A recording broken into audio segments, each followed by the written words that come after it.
Now at page 120, and this time we're on the next problem. We're on problem 4b. And this one is got an interesting twist to it, and we're going to look at that. Now, I told you that you could do anything you wanted as long as you did it to each piece, and that includes adding something to each piece, subtracting something from each piece, multiplying something from each piece, or dividing something from each piece.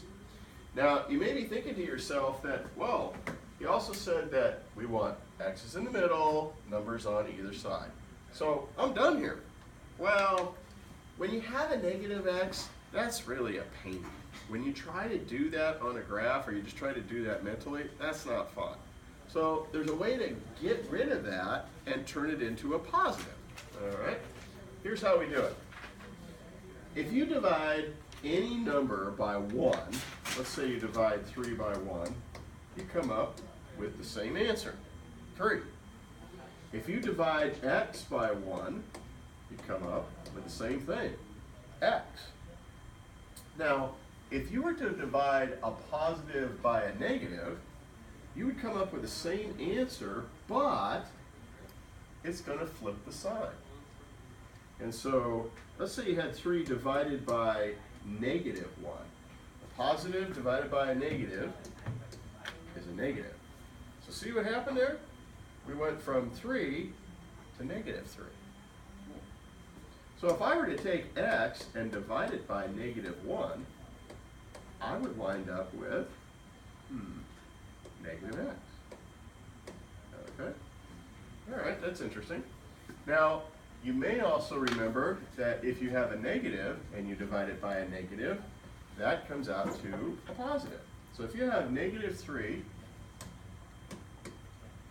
divided by negative 3, that's not going to be 1.